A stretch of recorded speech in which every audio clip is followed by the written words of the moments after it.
السلام علیکم every one. آج کا ہمارا ٹاپک ہے ٹی ایس ایلیٹ کی بایوگرافی. اس کے لائف کو دیکھیں گے، ورکس کو دیکھیں گے، اس کی کون کون سی ایج تھی، اس کے تھیمز کون کون سے تھے پوئٹری کے، اور لٹریری انفلوئنس کیا تھا اس کی پوئٹری میں.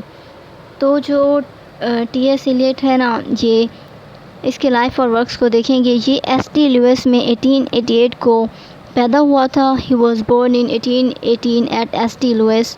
اور ورلڈ وار فرسٹ کی وجہ سے ان کو انگلینڈ میں ہی رہنا پڑا، اور انہوں نے امریکہ کو چھوڑ دیا مجبوری کی وجہ سے، کیونکہ ورلڈ وار فرسٹ تھی. اور انہوں نے انگلینڈ میں چھوٹے چھوٹے کام کیے، جیسے کہ ٹیچنگ ہو گئی، اور بینک میں کام کرنا پڑ گیا ان کو. اور ایزرا پاؤنڈ کے ساتھ ان کی دوستی ہوئی، اور ایزرا پاؤنڈ نے ان کو دا ویسٹ لینڈ میں کافی ہیلپ کی تھی، اور کیونکہ کافی لینتھی تھی ان کی پوئم، اور ایزرا پاؤنڈ نے ان کی ہیلپ کی تھی ویسٹ لینڈ میں کہ اس کو شارٹ کریں. اور جو ٹی ایس ایلیٹ ہیں، یہ جو فیبر ہے ورلڈ کا پبلشنگ ہاؤس، اس کے ڈائریکٹر بن گئے. اتنے بڑے جو ورلڈ کا فیمس جو ہے پبلشنگ ہاؤس ہے، اس کے ڈائریکٹر بن گئے. اور انہوں نے کافی سارے کام کیے. اور ٹی ایس ایلیٹ انگلینڈ میں سیٹل ہو گئے، اور 39 ایئرز کی ایج میں انہوں نے امریکہ کے آئیڈینٹی کو ترک کر دیا، اور یہ انگلینڈ میں ہی شفٹ ہو گئے.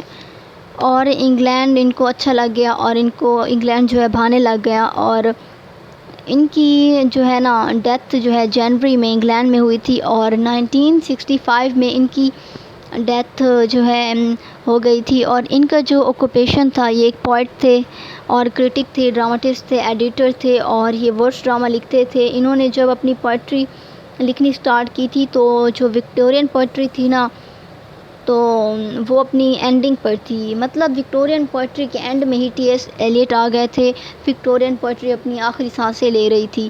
ٹی ایس ایلیٹ کو 19 سینچری کی پوئٹری بالکل ہی پسند نہیں تھی، کیونکہ یہ 16 اور 17 سینچری کے رائٹرز کو زیادہ پسند کرتے تھے. اور انہوں نے 1970 میں ایک پوئم کو پبلش کرایا تھا، جس کا نام تھا لو سانگ آف الفریڈ جے پروفراک. اور اس کے بعد انہوں نے کافی سارے ورکس لکھے تھے ٹی ایس ایلیٹ نے. ٹی ایس ایلیٹ جو ہے اپنی رائٹنگس کی وجہ سے بہت ہی زیادہ مشہور تھا.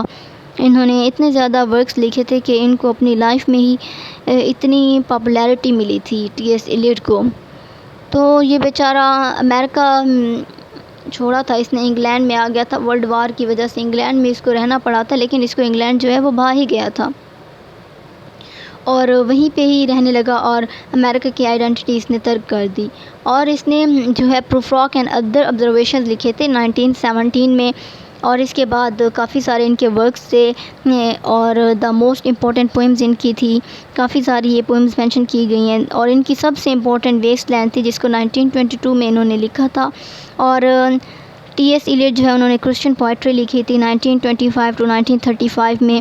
اور انہوں نے کافی سارے ریلیجیس پوئٹری کے اوپر بھی لکھا تھا. انہوں نے ورڈس ڈرامہ لکھا تھا، اور ان کے کافی سارے ڈراماز تھے. ایسے ڈراماز ہوتے ہیں ورڈس ڈرامہ جو پوئمز کی طرح لکھے جاتے ہیں، ان کو ہم ورڈس ڈراماز بولتے ہیں. مطلب ورڈس ڈرامہ ایسے ہو جاتے ہیں جن کو نا ہم پوئمز کی فارم میں لکھتے ہیں. اور یہ کافی سارے ڈرامہ جو ہے نا مینشن کیے گئے ہیں. دا راک ہو گیا، کافی سارے.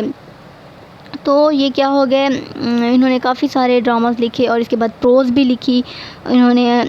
تو ٹریڈیشن اینڈ انڈیویجول ٹیلنٹ، یہ جو ایج تھی نا، یہ نئے دور کی ایج تھی. انہوں نے کافی سارے پروز بھی لکھے، اور ان کی پوئٹری کی تھیم جو تھی نا، وہ بھی کافی ڈفرینٹ ہوتی تھی.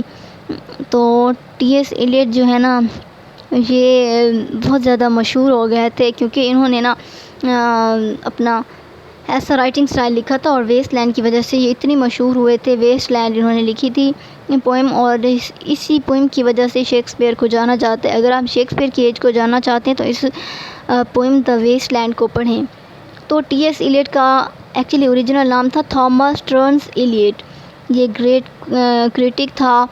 یہ نا یونائٹڈ اسٹیٹ میں پیدا ہوا تھا 1888 کے اندر. اس کے علاوہ ہارورڈ یونیورسٹی کے اندر انہوں نے تعلیم حاصل کی. He was educated at Harvard university. اور یہ ایک ریئلسٹ تھا. ہائر ایجوکیشن کے لیے نا ان کو پیرس جانا پڑا، اور اس کے بعد انہوں نے آکسفورڈ سے پڑھا. اس کے بعد وہ انگلینڈ رہنے لگا، اور وہاں پر انہوں نے اپنی پوئمز لکھی، انہوں نے اپنا لٹریری ورک لکھا، انہوں نے اپنی رائٹنگ ورلڈ وار فرسٹ کے بعد پبلش کرائی تھی. انہوں نے 1920 اور 1930 کے درمیان اپنی رائٹنگ کو پبلش کرایا تھا. انہوں نے فرسٹ پوئم کے والیوم کو ورلڈ وار کے بعد جو ہے پبلش کرایا تھا. انہوں نے کلاسیزم کے اوپر لکھا تھا، کیونکہ گریک کلاسیکل اسکالر سے انہوں نے ٹریڈیشنز کے اوپر لکھنا سٹارٹ کیا تھا، اور ایک ٹریڈیشنلسٹ تھا اور ٹریڈیشنلسٹ بھی ہو گیا، ریئلسٹ بھی ہو گیا. ایلیٹ کے مطابق ماڈرن پوئٹری میں خود کو ایکسپریس کرنا چاہیے، اور جو پریزنٹ کے پرابلمس ہیں ماڈرن پوئٹری میں ان کو بتانے چاہیے. اتنی ساری پوئمز لکھی تھی انہوں نے ویسٹ لینڈ کے بعد. تو وہ کہتے ہیں نیو رائٹنگز ہونی چاہیے پوئٹری کے اندر، نیو رولز ہونے چاہیے، اس کو فالو کرنا چاہیے. جیسے کہ ان کے جو ہے پریڈیسرز تھے تو ٹی ایس ایلیٹ کے، وہ کہتے ہیں ان کی طرح نہ ہو.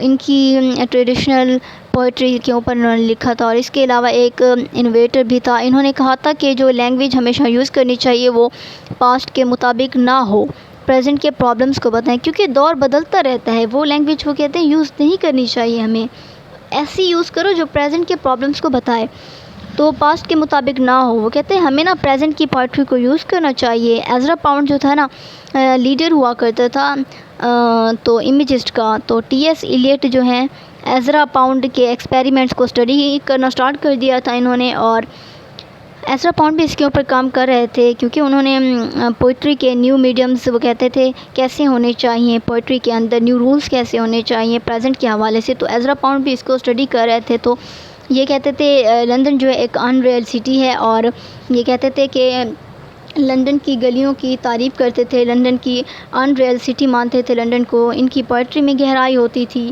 اور میٹا فزیکل امیجز یوز کرتے تھے. انہوں نے جان ڈن جو ہے جان ڈن سے میٹا فزیکل پوئٹری کو ادھار لیا تھا، اور یہ اپنی پوئمز کی نیو ٹیکنیکس کو استعمال کرتے تھے. ان کی رائٹنگز جو خاص بات یہ ہوتی تھی کہ یہ کمپلیکسٹی آف سبجیکٹ میٹر ہوتی تھی ان کی رائٹنگ کے اندر، اور ان کی پوئٹری ہارش جو ہے وہ کمپلیکس ریالٹی ہے اس کو شو کرتی تھی. کلیئر ہو گیا؟ کمپلیکسٹی آف سبجیکٹ میٹر ہوتا تھا، نیو ٹیکنیکس کو یوز کرتے تھے، میٹا فزیکل امیجز کو یوز کرتے تھے، اور ان کی پوئٹری میں لندن جو ہے ایک ان ریئل سٹی ہے اس چیز کو دکھایا جاتا تھا کہ کس طرح سے لندن جو ہے ان ریئل سٹی ہے. اور لٹریری انفلوئنس بھی دکھایا گیا ہے ان کی پوئم کے اندر، کہ لٹریری انفلوئنس یہ ہے کہ ان کی پوئٹری میں انڈین جو ہے لٹریچر اور فلاسفی کو بھی شامل کیا گیا تھا. اور اس کے بعد ایزرا پاؤنڈ ان کے لٹریری ورکس پر انفلوئنس تھا کہ ورلڈ وار فرسٹ کے بعد ان سے ملے تھے، اور ان کے بعد جو ہے ڈینٹے، یہ جو ہے ڈینٹے سے بھی بہت زیادہ انفلوئنس ہوئے تھے. اس کے علاوہ یہ فرینچ سمبولسٹ کا ان کے اوپر بہت زیادہ انفلوئنس تھا. کلیئر ہو گیا؟ مطلب انڈین لٹریچر کو بھی انہوں نے شامل کیا تھا. ایزرا پاؤنڈ کا انفلوئنس ان کے اوپر، اور میٹا فزیکل جو پوائٹس تھے ان کا انفلوئنس تھا، ڈانٹے کا انفلوئنس تھا، اور فرینچ سمبولزم وغیرہ کو بھی یہ یوز کرتے تھے اپنی پوئٹری کے اندر. تو اس کے بعد انہوں نے کافی سارے ورڈز کیے تھے. انہوں نے کافی ورڈز نیو کو استعمال کرتے تھے. اس کے علاوہ پریزنٹ کی پرابلمس کو بتاتے تھے اور پرابلم سے اویئر کرتے تھے، اور ماڈرن ٹائم کی پرابلمس کو بتاتے تھے. لو سانگ آف جی الفریڈ پرفراک ان کی جو پوئم ہے اس کے اندر ماڈرن مین کی سائیکی کو بتایا، مایوسی کے بارے میں بتایا، آئرنی بتائی گئی ہے. اور ماڈرن ٹائم ہو گیا اور انہوں نے ویسٹ لینڈ لکھی. اس کے اندر انہوں نے کیا بتایا کہ بنجر زمین کا بتایا ہے. اور اس کے بعد ہالو مین کے اندر انہوں نے کافی سارے بتایا، اور یہ ان کی فیمس پوئم ہے. اور اس کے بعد انہوں نے کافی سارے ورکس لکھے تھے.